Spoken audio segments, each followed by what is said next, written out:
Hello everyone, and thank you for coming back. This is another eBay video, and it's basically a follow-on from the last one I did. Quite some good feedback, but I had a fair few people asking me questions in relation to what do I sell, how do I sell it, dealing with customer complaints and all that. Some really good questions that I didn't really cover. I'm hoping to clarify a bit more.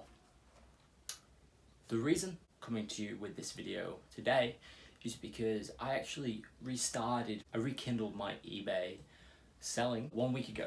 So I've been back on the site for 1 week. I've been selling for 7 days.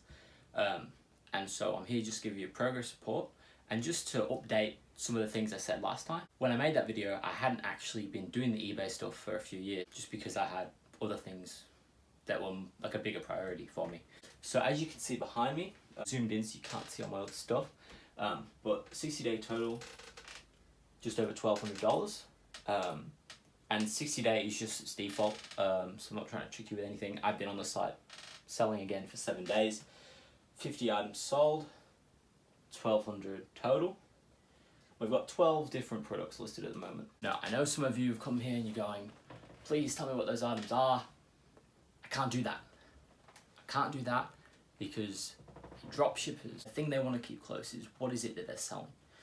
The thing you sell, the one, like once you pick something and people start buying it, you're making money off it, you keep that shit close, right? Is if I give you as a product, that product suddenly then has no value.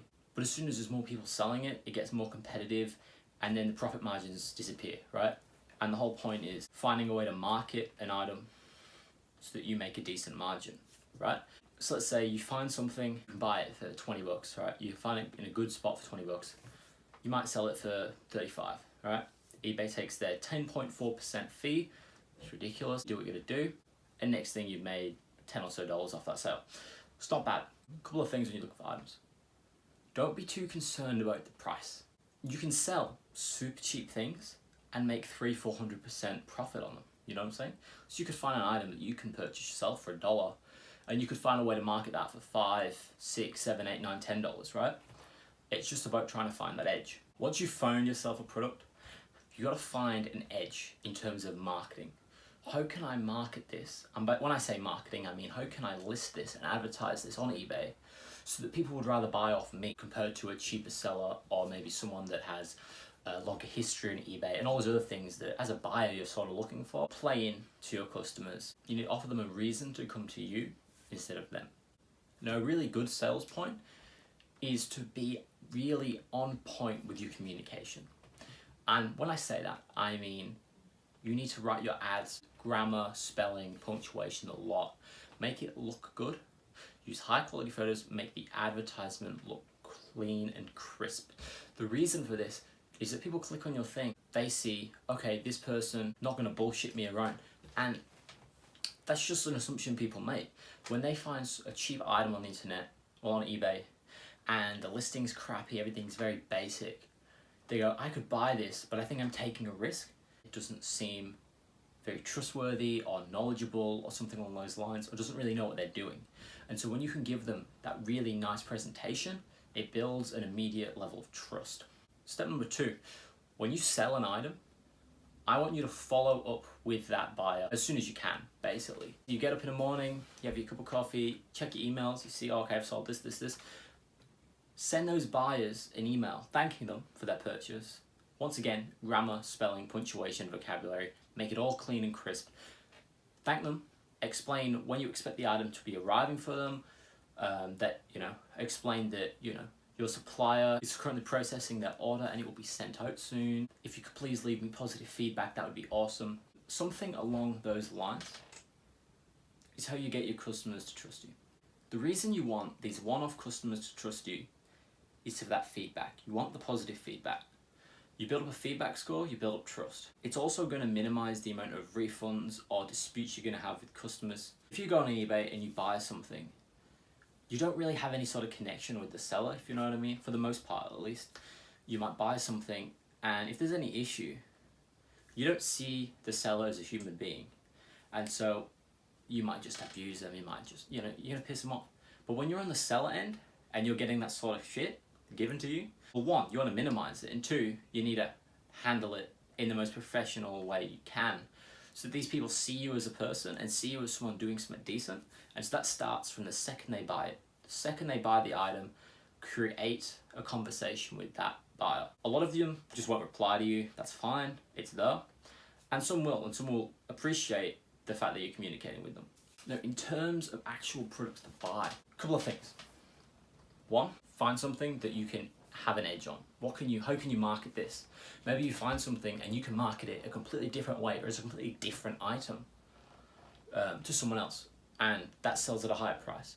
You also need to find something that is popular to some degree, or has like a suitable niche at the moment. So let's say 2 years ago or a year ago, whenever the fuck it was, fidget spinners probably would have been good. You could have sold them with like quick shipping from inside Australia. People would have bought that shit up. They would buy that stuff.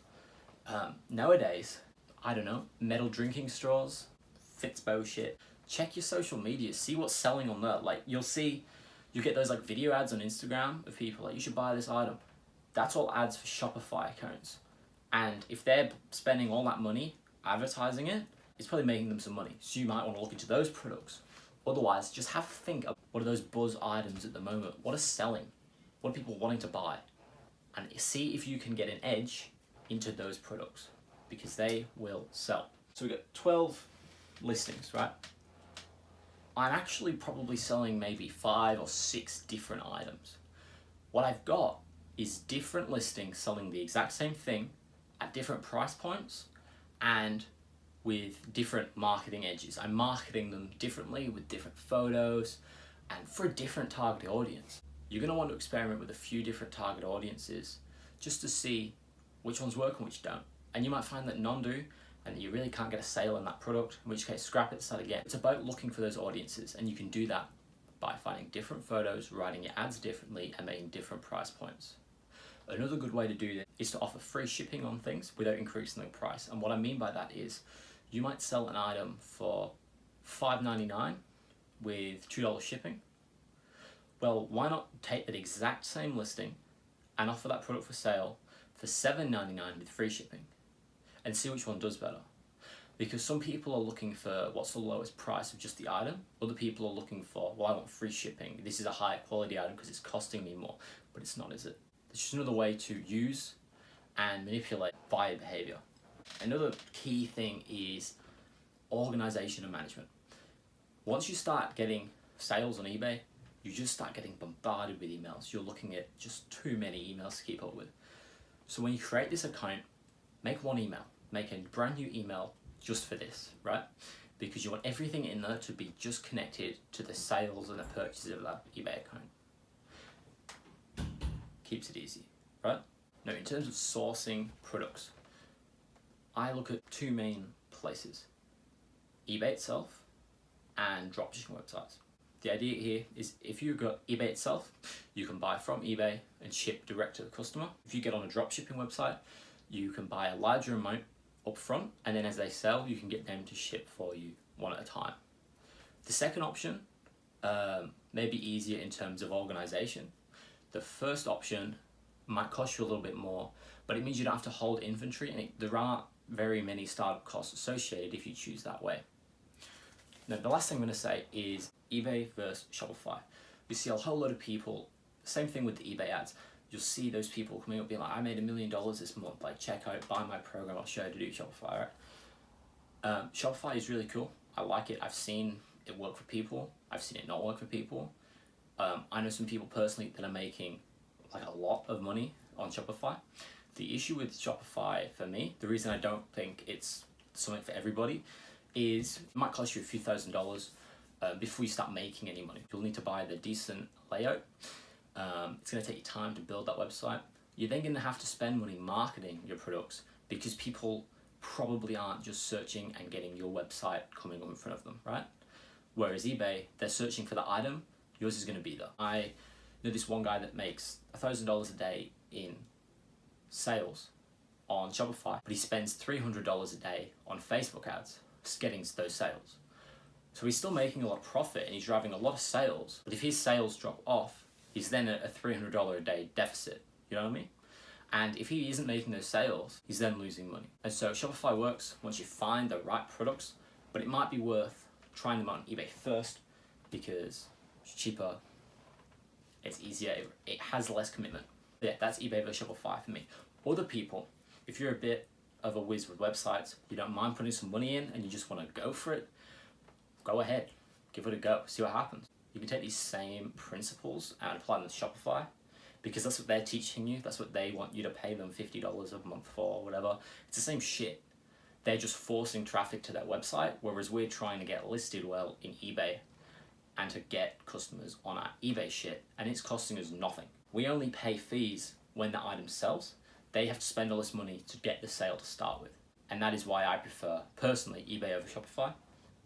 And that's why I recommend it for people if you're not super sure about getting into it. No startup cost versus a fair amount. But the potential in terms of like turnover is higher with Shopify because you can just expand and pay people to run this shit for you very easily. eBay is a bit more personal. Thank you so much for tuning in. I hope this is somewhat useful for some of you. If you have any more questions, leave them down below. I'll actually try and answer them this time. I know last time I had a bit of trouble doing that. I just forget, or it's a bit out of depth. The only real change I've found since last time I was on eBay was that the seller's fee went from like 3% to 10.4%. That will eat into your profits, and that's why I'm saying you need to find the marketing edge, because you can't just be making a 10% margin because you're giving it away straight away to eBay, paid, right? So you need to find the bigger margins. But that's all there is. It's still very doable. The figures you saw behind me, I'm looking at about 50% profit margin. So it's still doable. You just need to find the right products. Anyway, thank you. I hope that was useful. Comments down below if you've got any issues. Thank you.